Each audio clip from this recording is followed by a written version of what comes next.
The question to discuss today is LeetCode question number 779, Kth symbol in grammar. This is a very interesting question because it took me hours to find the pattern, the optimal solution for this question. The question states that we will be given an initially a raw which contain only one character, 0.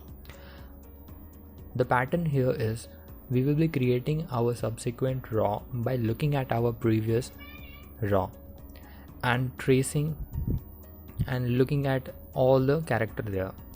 If we get to see 0, we have to write 0, 1 at our new raw for that place, and if we get to see 1, we have to write 1, 0 for that in our present raw. The things will be clear with this diagram. Here we can see that initially we will be given 0.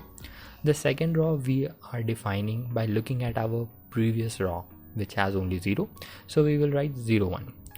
In the third raw, while creating the third raw, we will look at second raw.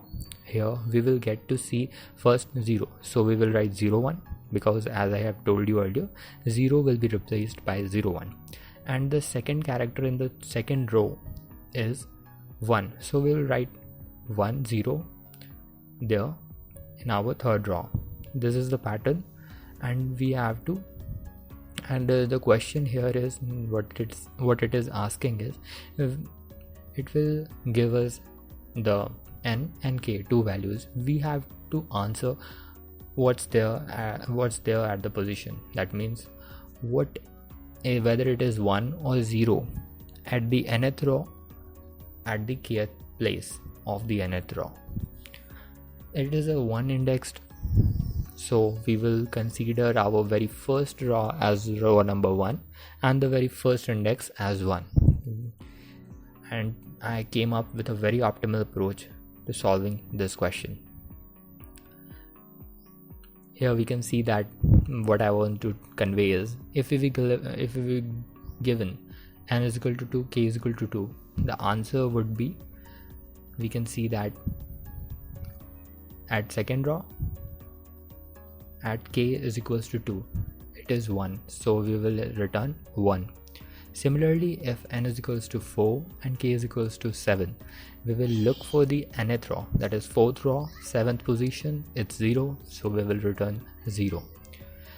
The very first approach that came to my mind was initially to create all the raws needed for our nth raw. That is, if we would have to answer the raw number 18, so first we will create a second raw, third raw, fourth raw subsequently to get our 18th raw, but that will cost lots of time because we can see that with each raw the size of the string is increasing exponentially. Initially it was 1, then 2, then 4, 8, 16, 32. In this fashion it grows. So the second approach that came to my mind was just copy the element of the first raw and the second, and then create the new one by tracing. Like you can see that the green are copied from its previous raw and red are created anew by tracing over the previous. Like it's halfway, just half copy that and halfway created, but that cost also TLE. For n is equals to 30 and k is equals to such a big number, I have applied this, so I must have to came up with an optimized approach. So here it is, what I have observed, that in order to find the ask position value, we don't have to create all the raws, we just need to trace backward to see what was there in its predecessor. Was it 0 or 1? Was it 0 or 1? Was it its left or right? So this helped me. Like we can see that for n is equals to 5 and k is equals to 13, all the other values are not as important as the line 0, then 1 at the row number 2, 0 which is the last element at the third row. This way you can see the arrows directing to our final answer. What also I have observed is that if the asked k value is odd, it can be come from two of the values. Like if there is a 0, then its left would be 0 and right would be 1. If it's 1, its left would be 1 and right would be 0.